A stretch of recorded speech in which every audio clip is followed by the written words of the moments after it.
Good morning विद्यार्थी मित्रों, सुप्रभातम। ધોરણ 12 ભૌતિક વિજ્ઞાન પાઠ 12 પરમાણુઓની વાતો આપણે કરી રહ્યા છીએ। મિત્રો, અગાઉના લેક્ચરોમાં સૌથી શરૂઆતમાં થોમ્સને પરમાણુ પર પ્રકાશ પાડવાનો પ્રયત્ન કરેલો, પરંતુ થોમ્સનનું તરબૂચ મોડેલ નિષ્ફળ ગયેલું। ત્યાર પછી રુધરફર્ડ અને એના સહાધ્યાયી સાથી વિદ્યાર્થી મિત્રો ગેગર માર્શડન આ બધાના સંશોધનોના પ્રતાપે રુધરફર્ડે પરમાણુનું એક નવું મોડેલ આપ્યું, જેને આપણે રુધરફર્ડનું પરમાણુ મોડેલ કીધેલું। આજે આપણે આ રુધરફર્ડ પરમાણુ મોડેલની થોડી વાતો કરી અને એની મર્યાદાઓ એટલે નિષ્ફળતાઓ ની આપણે ચર્ચા કરવા માગીએ છીએ। મિત્રો, ગઈકાલે આપણે પરમાણુની વર્ણપટ શ્રેણીઓની વાત કરી। વર્ણપટ શ્રેણીઓમાં ઉત્સર્જિત વર્ણપટમાં આપણને સતતના બદલે અસતત તરંગલંબાઈઓ મળે છે। વિવિધ વર્ણપટ શ્રેણીઓ જોઈ, લાયમન, બામર, પાછળ બ્રેકેટ ફુંડ અથવા ફંડ, કેમિસ્ટ્રીમાં હુંડ પણ કહેતા હોય છે। તો એ બધું એક જ છે। મિત્રો, જોઈએ રુધરફર્ડનું પરમાણુ મોડેલ। તો આપણે અગાઉના પ્રશ્નોમાં ભણી ગયા કે રુધરફર્ડે આપણને શું વાત કરી। તો સૂર્યના મોડેલ જેવી જ વાત એને કરેલી। જેમ સૂર્યમંડળમાં કેન્દ્રમાં સૂર્ય હોય અને સૂર્યની આજુબાજુ બધા ગ્રહો પરિભ્રમણ કરતા હોય છે, બસ એ જ રીતે આપણા પરમાણુની અંદર પણ કેન્દ્રમાં ન્યુક્લિયસ હોય છે અને ન્યુક્લિયસની આસપાસના વિસ્તારમાં ઇલેક્ટ્રોનો પરિભ્રમણ કરતા હોય છે।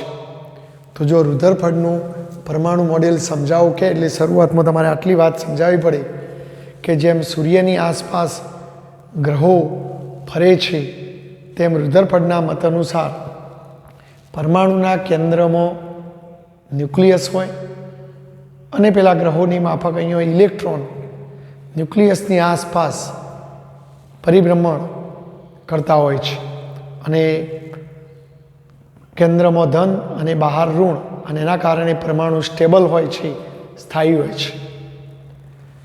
પરંતુ આ બંનેમાં મૂળભૂત એક તફાવત એટલો છે કે સૂર્યની આજુબાજુ ગ્રહો ફરે છે, જેમાં સૂર્ય દ્વારા ગ્રહો પર લાગતું ગુરુત્વાકર્ષણ બળ એમને કેન્દ્ર તરફ ખેંચી રાખવાનું કામ કરે છે।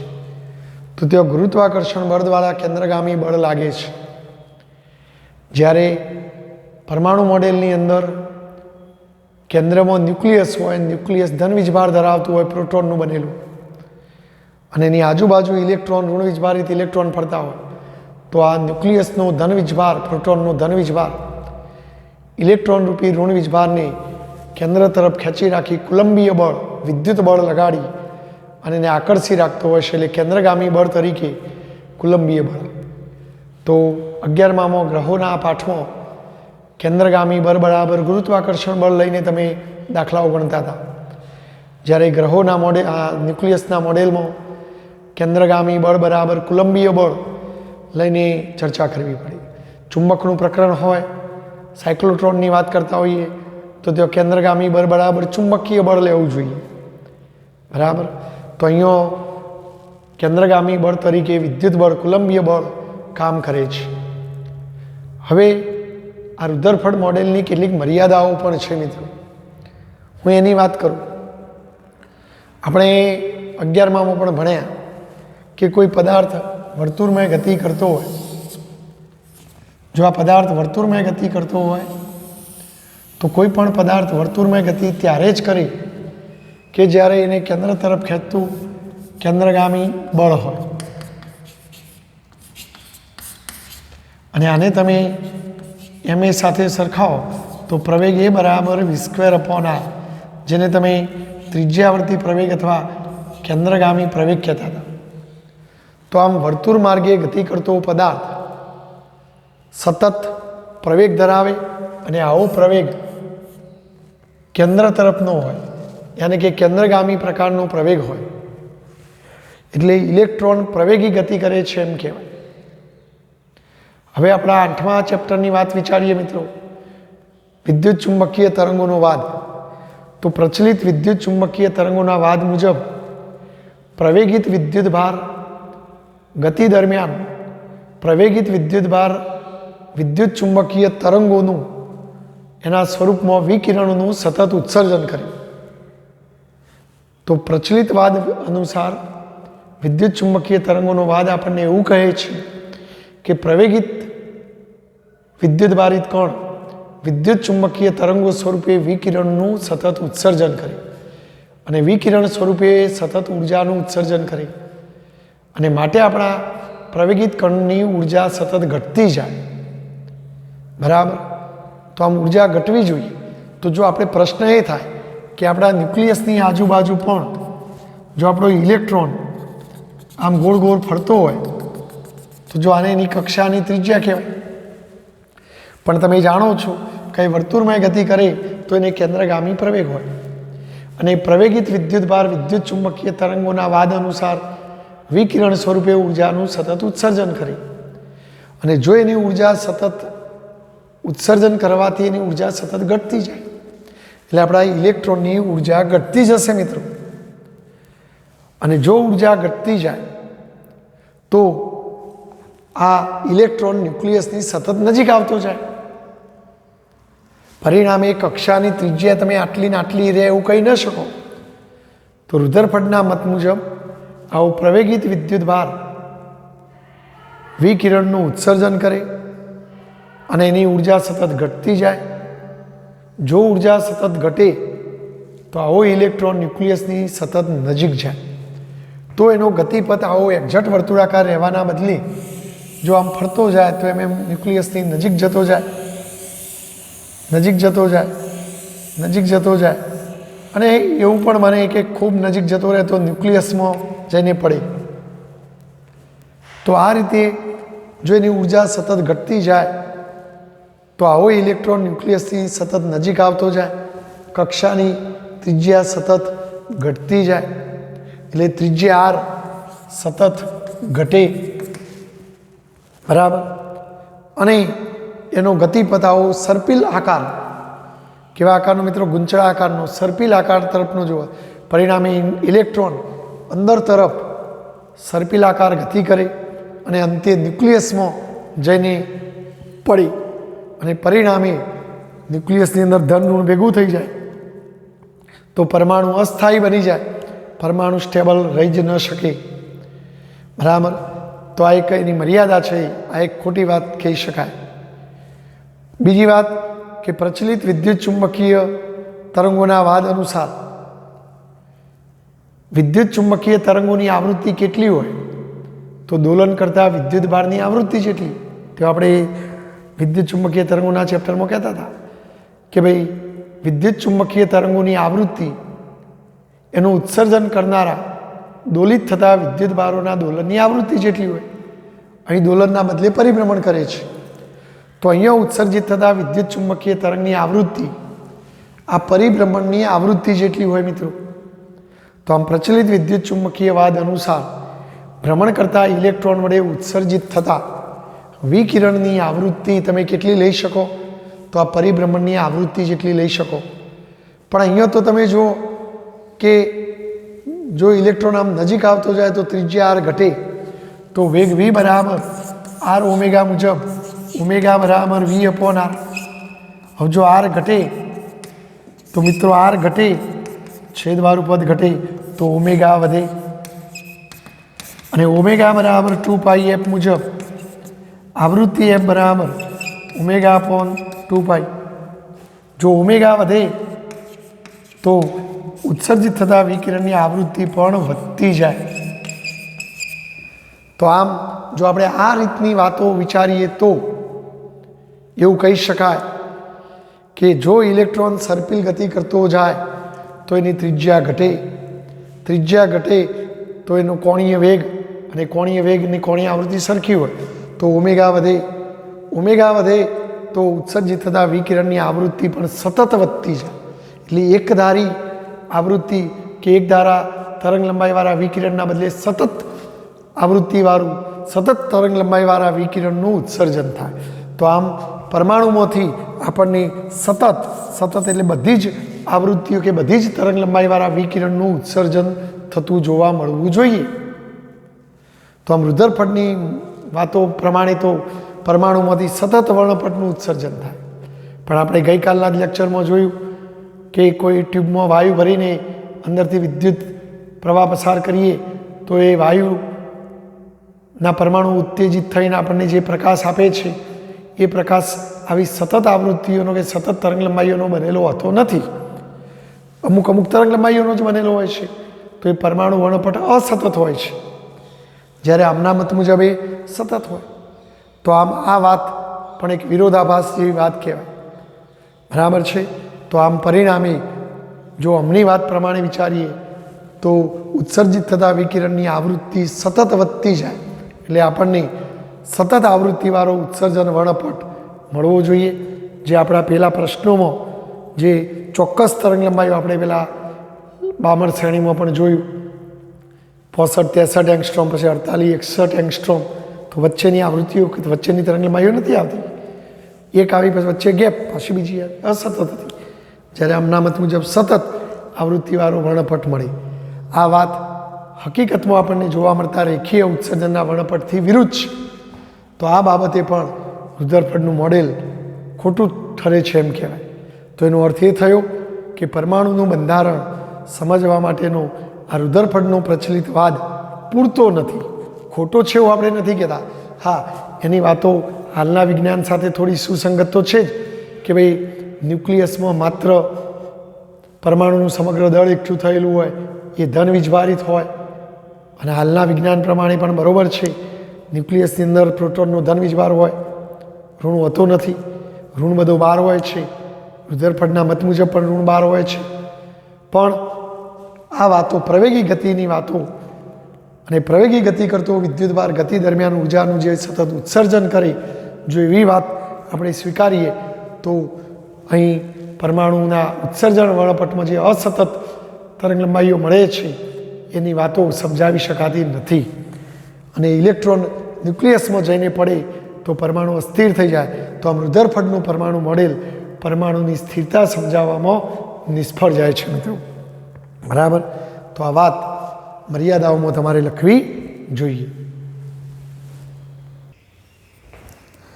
મિત્રો, આપણે જોયું કે રુધરફળનું પરમાણુ મોડેલ પરમાણુની સ્થિરતા સમજાવવામાં નિષ્ફળ ગયું.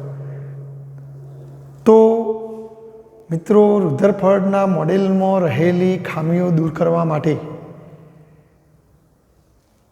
એમની જ પ્રયોગશાળામાં એમના હાથ નીચે કામ કરતો એક વિદ્યાર્થી નીલ બોહર, તો આ નીલ બોહરને આ રુધરફળના પરમાણુ મોડેલના વ્યાજબીપણા અંગે ચોક્કસ ખાતરી હતી કે ભાઈ મારા સાહેબ જે કહે કંઈ ખોટું તો ન જ હોય. એટલે નીલ બોહરને 1912માં નીલ બોહરે રુધરફળની પ્રયોગશાળાઓમાં કેટલાક મહિનાઓ સુધી અભ્યાસો કર્યા. અને નીલ બોહરને આ રુધરફળના મોડેલના વ્યાજબીપણા અંગે ખાતરી જ હતી. પણ એને અંદર જે ખામીઓ જેવું લાગ્યું એને સુધારવા માટે ઈસવીસન 1913માં નીલ બોહર એવા નિર્ણય ઉપર આવ્યો કે કદાચ આપણે જે પેલી વાત કરી કે ભાઈ પ્રવેગી ગતિ કરતો વિદ્યુતભાર કે પ્રવેગી ગતિ કરતો કણ વિકિરણનું સતત ઉત્સર્જન કરે, તો નીલ બોહર એવું માનવા લાગ્યા કે કદાચ આ વાત મોટા માપક્રમની ઘટનાઓ માટે સાચી હશે. એટલે કે મોટા સ્થૂળ તંત્રો માટે આ વિદ્યુત ચુંબકીય તરંગોની વાત જે છે એ વાત સાચી હશે. પણ આ વાત ખૂબ સૂક્ષ્મ તંત્રો, પરમાણુ જેવા નાના તંત્રોને કદાચ આ વાત લાગુ પાડી ન શકાય. તો જો ફરી એકવાર મિત્રો, રુધરફળનું પરમાણુ મોડેલ પરમાણુની સ્થિરતા સમજાવવામાં નિષ્ફળ ગયું. પણ રુધરફળના હાથ નીચે કામ કરતા નીલ બોહર, જેને 1912માં રુધરફળની પ્રયોગશાળામાં ઘણા બધા પ્રયોગો કર્યા અને એને રુદરફળની વાતોમાં વિશ્વાસ હતો કે રુદરફળની વાતો ખોટી તો ન જ હોય, પણ કંઈક ભૂલો છે તો એ ભૂલો આપણે સુધારવી જોઈએ. અને નીલ બોહર એવા નિર્ણય ઉપર આવ્યો કે આપણે જે પેલી પ્રવેગી ગતિ કરતો વિદ્યુતભાર ગતિ દરમિયાન વિકિરણનું ઉત્સર્જન કરે એ વાત સ્થૂળ તંત્રોને કદાચ લાગુ પાડી શકીએ, પણ પરમાણુ જેવા અતિ સૂક્ષ્મ તંત્રોને કદાચ એ લાગુ પાડી ન શકાય. અને એમને આપણે ન લાગુ પાડીએ અને પરિણામે નીલ બોહરે પ્રચલિત યંત્રશાસ્ત્ર અને મૂળભૂત વિદ્યુત ચુંબકીય તરંગોના વાદથી કંઈક જુદી જ રીતે કંઈક જુદા વાદો લાગુ પાડી જુદી શક્યતાઓ સ્વીકારી અને બોહરનું પરમાણુ મોડેલ સમજાવવાના પ્રયત્નો કરે. મિત્રો, એ વખતે નવા નવા શોધાયેલા ક્વોન્ટમ યંત્રશાસ્ત્રના સિદ્ધાંતોનો નીલ બોહરે ઉપયોગ કર્યો.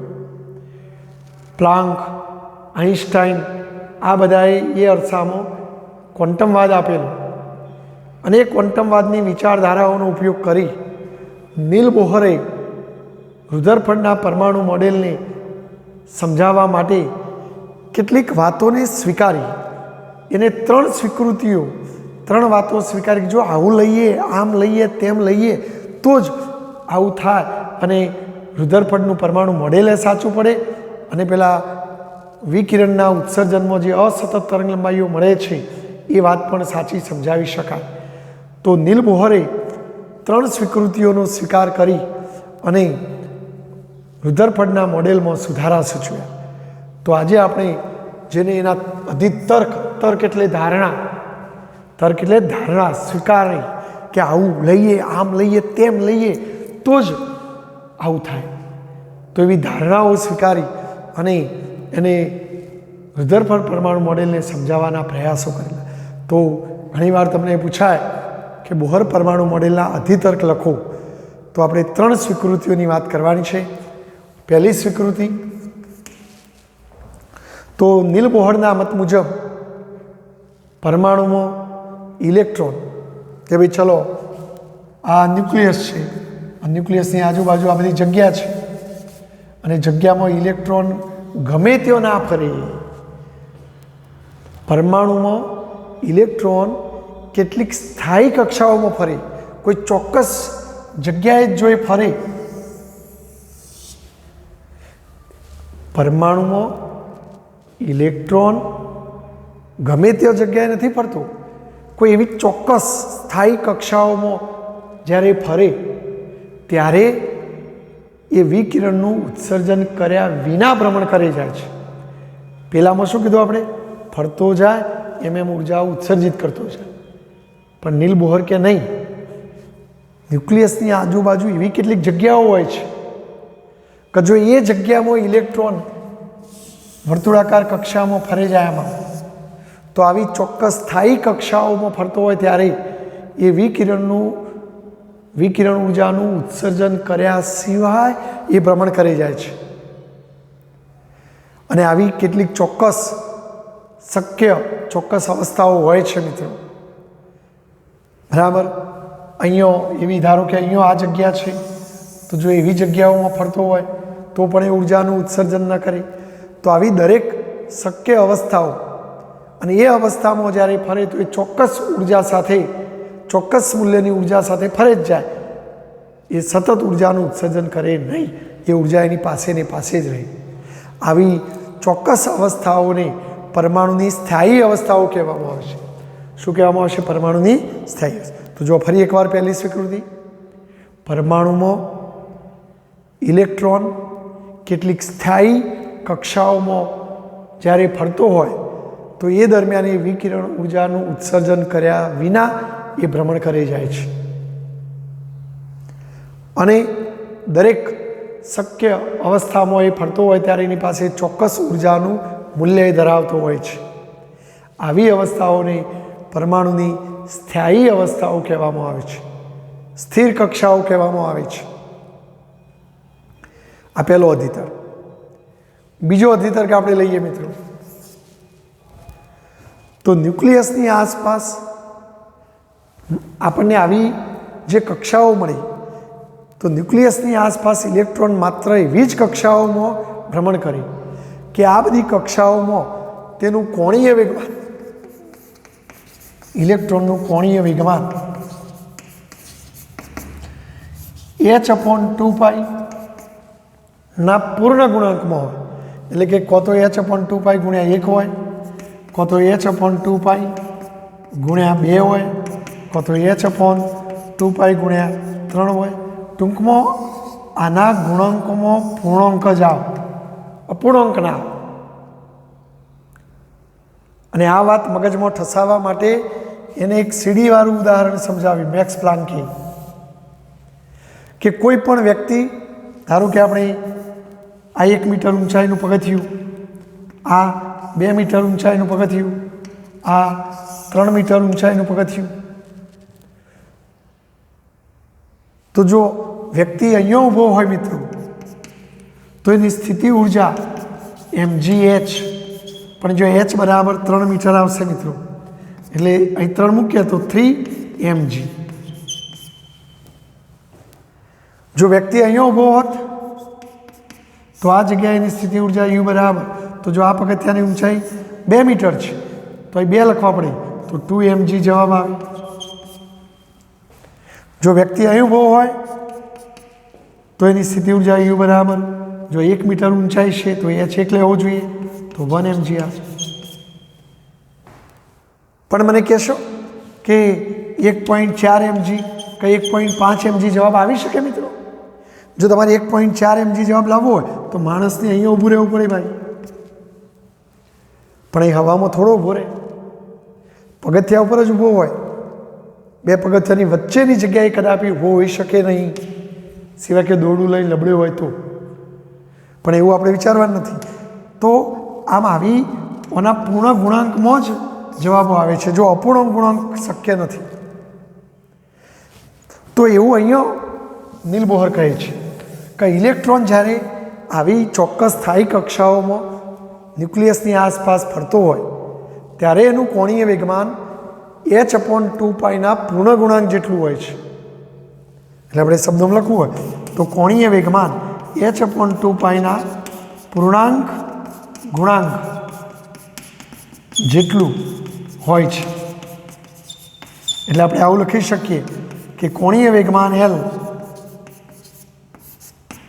h/2π ના પૂર્ણ ગુણાંક, અહીંયા હું n લખું પણ જો n હંમેશા પૂર્ણાંક હોય, અપૂર્ણાંક ના હોય.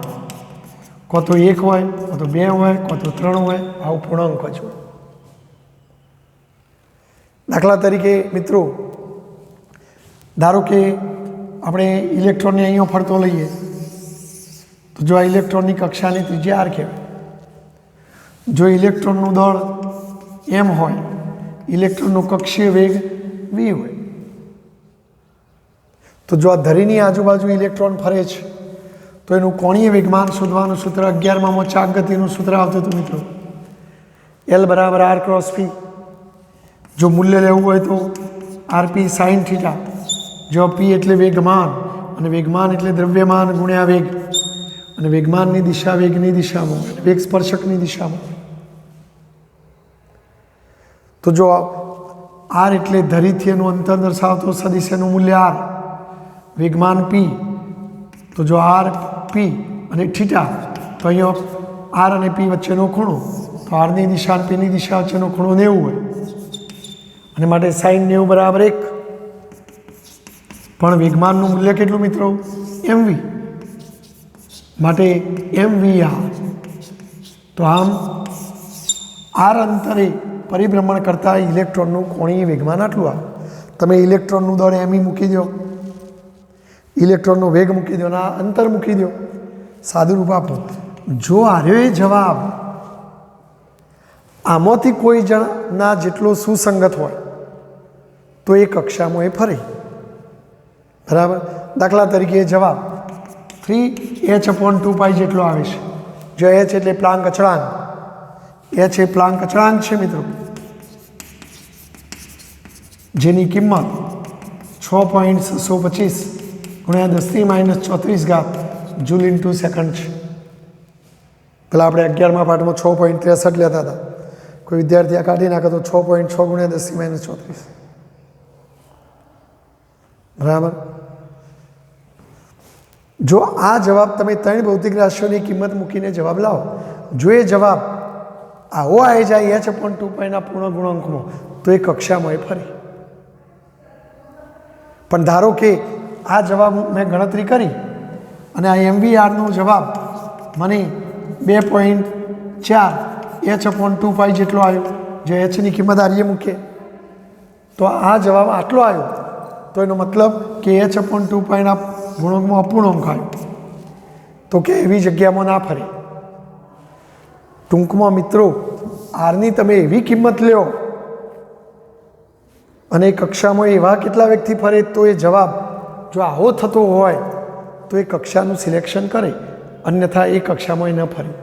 તો જો ફરી એકવાર મિત્રો, ન્યુક્લિયસની આસપાસ દાખલા તરીકે હું એમ કહું કે ભાઈ આ ન્યુક્લિયસ, ધારો કે કોઈ વિદ્યાર્થીએ ત્રિજ્યા r આટલી લીધી, એનો વેગ લીધો, આરની કિંમત મૂકી, વીની કિંમત મૂકી અને એનું કોણીય વેગમાન ગણી કાઢ્યું MVR.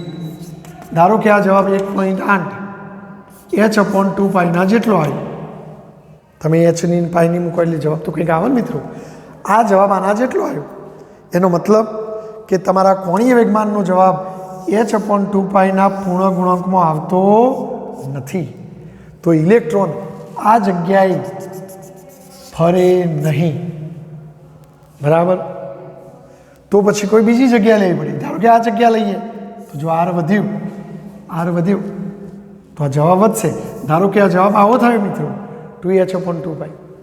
તો જો આ જવાબ h/2πના પૂર્ણ ગુણાંક જેટલો આવ્યો, તો પછી એ જગ્યામાં ઇલેક્ટ્રોન ફરે મિત્રો. તો પછી જો આવું થાય, આ કક્ષામાં ના ફરી શકે પણ આ કક્ષામાં ફરે, અને આ કક્ષામાં જ્યારે ફરે તો એની નિશ્ચિત સ્થિર કક્ષા થઈ અને એ કક્ષાના પરિભ્રમણ દરમિયાન એ ઉર્જાનું ઉત્સર્જન ના કરી. બરાબર. તો આ બીજો અધિતર્ક આપણને આવું કહે છે મિત્રો કે કોણીય વેગમાન L અથવા L ના લખો તો MVR કેટલું થવું જોઈએ? h/2πના પૂર્ણ ગુણાંક જેટલું થવું જોઈએ, એટલે કે NH/2π થવું જોઈએ. જો n હંમેશા પૂર્ણાંક જ હોય, જેને તમે કેમિસ્ટ્રીમાં પહેલી કક્ષા બીજી કક્ષા મુખ્ય ક્વોન્ટમ નંબર કહેતા હતા, જે પૂર્ણાંક જ હોય, અપૂર્ણાંક કક્ષા ના હોય, 1/2મી કક્ષામાં ફરે કે 1/2મી કક્ષામાં ફરે એવું ન બોલાય. કો તો પહેલી જ કક્ષા, કો તો બીજી જ કક્ષા, કો તો ત્રીજી જ કક્ષા, એમ જ બોલે. તો આ બીજો અધિતર્ક છે મિત્રો. તો જો ફરી એકવાર, પહેલો અધિતર્ક શું હતો? પરમાણુમાં ઇલેક્ટ્રોન કેટલીક સ્થાયી કક્ષાઓમાં વિકિરણ ઉર્જાનું ઉત્સર્જન કર્યા વિના ભ્રમણ કરી શકે, અને આવી દરેક શક્ય અવસ્થાઓમાં જ્યારે ફરતો હોય તો એની ઉર્જા નિશ્ચિત એના એ જ રહે, ગુમાવતો નથી.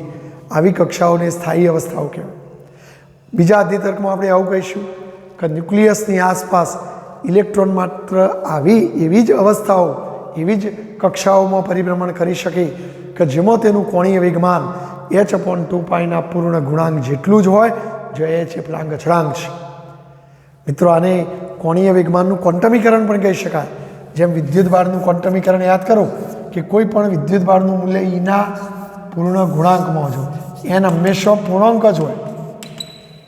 1 ઇલેક્ટ્રોન 2 ઇલેક્ટ્રોન પૂર્ણાંક જ હોય, ઇલેક્ટ્રોન અપૂર્ણાંકમાં ના હોય, 1.5 ઇલેક્ટ્રોન એવું ના કહેવાય. તો આ વિદ્યુતભારનું ક્વોન્ટમીકરણ કહેતા હતા. તો આ કોણીય વેગમાનનું ક્વોન્ટમીકરણ, તો આમ બોહરનો બીજો અધિતર્ક એ કોણીય વેગમાનનું ક્વોન્ટાઇઝેશન સૂચવે છે. ચલો હવે ત્રીજા અધિતર્કની આપણે વાત કરીએ મિત્રો. ત્રીજો અધિતર્ક, જો હવે હું વાત કરું મિત્રો કે આ ન્યુક્લિયસ, એની આજુબાજુ આ એક કક્ષા, ધારો કે આ પહેલી કક્ષામાં ઉર્જા E1, જો એ બીજી કક્ષામાં ફરતો હોય તો એની ઉર્જા E2. એમ ધારો કે આ કોઈ આઈમી કક્ષા છે અને આઈમી કક્ષામાં ઉર્જા EI છે. એની આગળ ધારો કે કોઈ કક્ષા છે F, એ કક્ષામાં એની ઉર્જા EF. અને આવી ચોક્કસ કક્ષાઓમાં ફરે એટલે ઉર્જાનું ઉત્સર્જન નથી કરતું. હવે જો ઇલેક્ટ્રોન,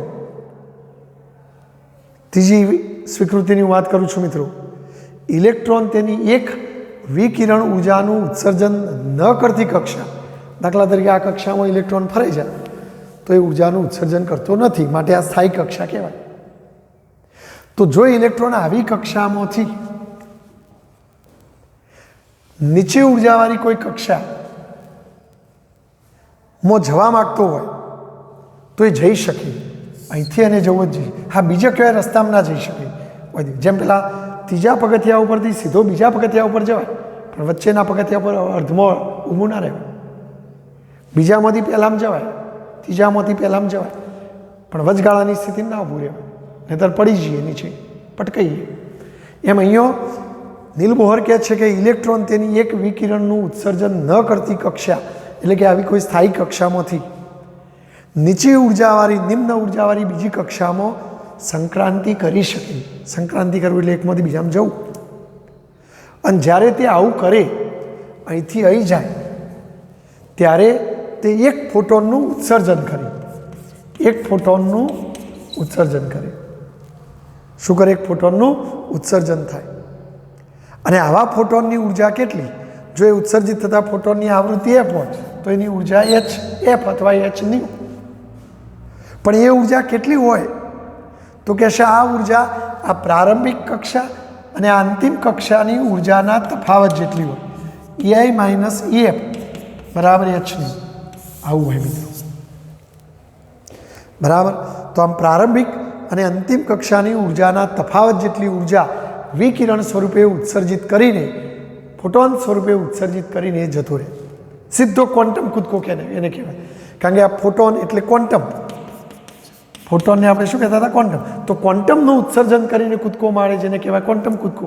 કેમિસ્ટ્રીના સાહેબો કહેશે ક્વોન્ટમ કૂદકો. અહીં વચ્ચે ક્યાં ના જાય. જો અહીંથી અહીં જાય તો સીધો એક ફોટોનનું ઉત્સર્જન કરી અને પહોંચી જાય. તો આપણે ત્રીજા અધિતર્કમાં આવું કહી શકીએ કે ઇલેક્ટ્રોન તેની એક વિકિરણનું ઉત્સર્જન ન કરતી ઊંચી ઉર્જાવાળી કક્ષામાંથી નિમ્ન ઉર્જાવાળી બીજી સ્થાયી કક્ષામાં સંક્રાંતિ કરે ત્યારે તે એ બંને કક્ષાઓની ઉર્જાના તફાવત જેટલી ઉર્જા ફોટોન સ્વરૂપે ઉત્સર્જિત કરે છે. યાની કે ei માઇનસ ek બરાબર hν, જે ન્યુ એ ઉત્સર્જિત થતા વિકિરણની આવૃત્તિ છે. અહીં આ દૂરની કક્ષાની ઉર્જા વધુ હોય, નજીકની કક્ષાની ઓછી હોય. આ પ્રારંભિકને અંતિમ કક્ષા કહીશું. તો જો 3 અધિતર્ક એને સ્વીકાર્યા, એટલે એક તો પેલાની જેમ ફરતો જાય અને ઉર્જા ઉત્સર્જિત કરતો જાય એવું નહીં. આ કહેશે ન્યુક્લિયસની આસપાસ એવી જગ્યાઓ સિલેક્ટ કરો કે એ જગ્યામાં એનું કોણીય વેગમાન h/2π ના પૂર્ણ ગુણાંક જેટલું થાય. અને એ જગ્યામાં જ્યારે ઇલેક્ટ્રોન ફરે તો એની ઉર્જા એટલી ને એટલી જ રહે, સ્થિર ઉર્જાવાળો બની જાય. એ સતત ઉર્જાનું ઉત્સર્જન ન કરે. અને આવી કક્ષાઓને સ્થાયી કક્ષા કહેવાય. જો એને જવું હોય નજીક તો પછી બે કક્ષાઓની ઉર્જાના તફાવત જેટલી ઉર્જા જ ફોટોન સ્વરૂપે ઉત્સર્જિત કરી અને સીધો કૂદકો મારી પેલાની જેમ સતત ઉર્જાનું ઉત્સર્જન ના કરી જાય. એટલે આમ સીધો કૂદકો મારે તો કોઈ ચોક્કસ જ આવૃત્તિવાળું વિકિરણ ઉત્સર્જાય. એટલે પેલું અસતત ઉત્સર્જન સાથે પણ આ બાબત સુસંગત થઈ શકે. તો આ રીતે 3 અધિતર્ક લઈ બોહરે પરમાણુ મોડેલ સમજાવ્યું. જો મિત્રો ઉદાહરણ 12.4 નંબરનો દાખલો, હાઇડ્રોજન પરમાણુમાં, હવે હાઇડ્રોજનનો પરમાણુ ક્રમાંક 1 એટલે એના ન્યુક્લિયસમાં એક પ્રોટોન હોય. આ ન્યુક્લિયસ એની આસપાસ ભ્રમણ કરતો ઇલેક્ટ્રોન. ધારો કે આ ઇલેક્ટ્રોન ન્યુક્લિયસની આસપાસ ભ્રમણ કરે છે તો આને કહેવાય કક્ષાની ત્રિજ્યા. આપણે ઉદાહરણ 3માં કક્ષાની ત્રિજ્યા પણ શોધેલી. આપણા પુસ્તકમાં આર્યાય દાખલાની રકમમાં ત્રિજ્યા નથી આપી, પણ દાખલો ગણતી વખતે પાછું વાક્ય વાપર્યું છે કે ઉદાહરણ 3માં મળેલી ત્રિજ્યા r 5.3 × 10⁻11 મીટર અને એ કક્ષામાં ઇલેક્ટ્રોનનો વેગ 2.2 × 10⁶ મીટર પર સેકન્ડ. એટલે અહીંયા ઇલેક્ટ્રોન ફરતો હોય તો એનો વેગ તમારે આટલો લેવાનો. તો કહે છે કે આવા ઇલેક્ટ્રોન વડે ઉત્સર્જિત પ્રકાશની પ્રારંભિક આવૃત્તિ એટલે ઉત્સર્જિત થતા વિકિરણની આવૃત્તિ શોધવાની છે. પ્રચલિત વિદ્યુત ચુંબકીય વાદ અનુસાર ગણો. તો જો હવે આપણે આવૃત્તિ ગણવી છે મિત્રો, જો એ ચાક ગતિ થાય છે, ગોળ ગોળ ફરે એટલે ચાક ગતિ, અને ચાક ગતિમાં વી બરાબર આર ઓમેગા એવું 11માં તમે સૂત્ર ભણેલો. પરંતુ ઓમેગા બરાબર 2 પાઈ એફ, એફ ના લખો તો આવૃત્તિ ન્યૂ. જો ન્યૂ શોધી કાઢીએ તો વી અપોન 2 પાઈ આર. વીની જગ્યાએ 2.2 ગુણ્યા 10⁶, 2 પાઈની જગ્યાએ 3.14 અને આરની કિંમત 5.3 ગુણ્યા 10⁻11. કેલ્ક્યુલેટરથી સાદરૂપ આપો મિત્રો તો 6.6 ગુણ્યા 10⁻15 હર્ટ્ઝ. આ પરિભ્રમણ કરતા ઇલેક્ટ્રોનની આવૃત્તિ આવી. હવે પ્રચલિત વિદ્યુત ચુંબકીય વાદ આપણને શું કહે છે મિત્રો? તો પ્રચલિત વિદ્યુત ચુંબકીય વાદ અનુસાર ઉત્સર્જિત થતા વિકિરણની આવૃત્તિ કેટલી હોય?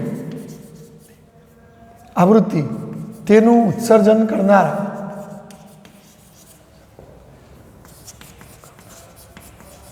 બોલો હવે એનું ઉત્સર્જન કોણ કરશે? આ ઇલેક્ટ્રોન. તો તેનું ઉત્સર્જન કરનારા ઇલેક્ટ્રોનના પરિભ્રમણની આવૃત્તિ જેટલી હોય છે. બરાબર. અહીં ઉત્સર્જિત થતા પ્રકાશની વિકિરણની આવૃત્તિ કેટલી લેવાની?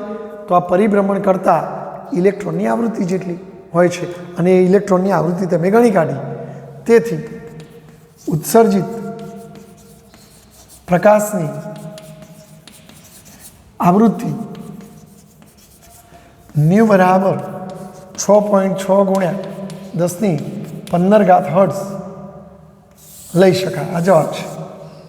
જો એ પ્રારંભિક શબ્દ એટલા માટે વાપર્યો કારણ કે પછી આપણે કહેતા હતા કે ફરતો જાય એમ ઉર્જા ઉત્સર્જિત કરતો જાય તો ત્રિજ્યા ઘટે તો ત્રિજ્યા બદલાઈ જાય, જવાબ બદલાઈ જાય. પણ આપણે પ્રારંભિક એટલે આટલી શરૂઆતની ત્રિજ્યા લઈને ચર્ચા કરો પ્રચલિત વાદ અનુસાર. પછી નીલ બોહરની વાતોમાં તો આપણે સ્થિર કક્ષાની વાતો કરી. તો બોલો આ દાખલો આવડે કે ના આવડે? કેટલો સહેલો દાખલો છે મિત્રો.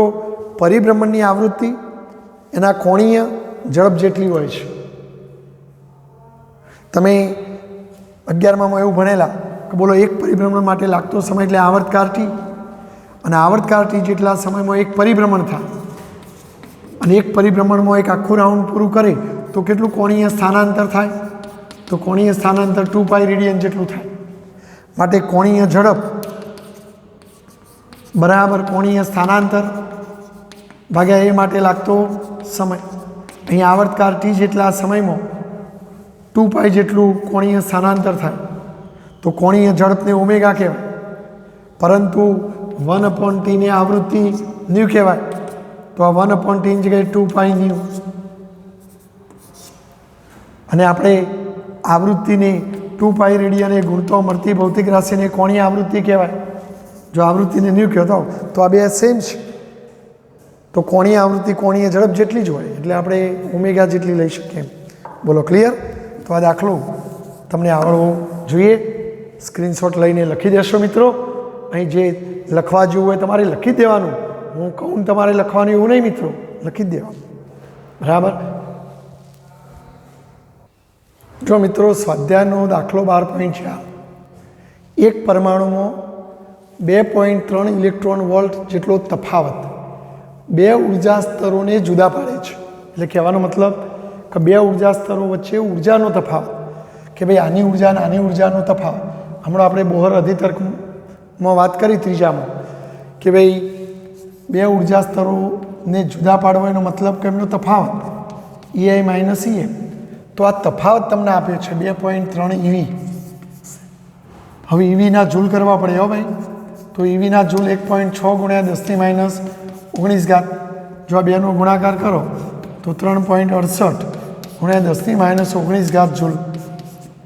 તો જો રકમની સમજ પડવી જોઈએ કે એક પરમાણુમાં 2.3 ઇલેક્ટ્રોન વોલ્ટ જેટલો તફાવત બે ઉર્જા સ્તરોને જુદા પાડે છે એનો મતલબ કે બે ઉર્જા સ્તરોની ઉર્જાનો તફાવત આટલો છે.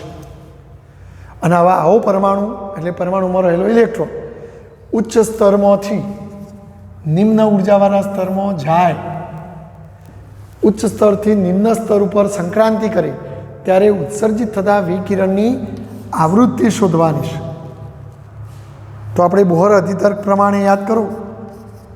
બોહર અધિતર્ક પ્રમાણે આપણે ભણી ગયા કે બંને સ્તરોની ઉર્જાના તફાવત જેટલી ઉર્જાનું ફોટોન સ્વરૂપે ઉત્સર્જિત થાય.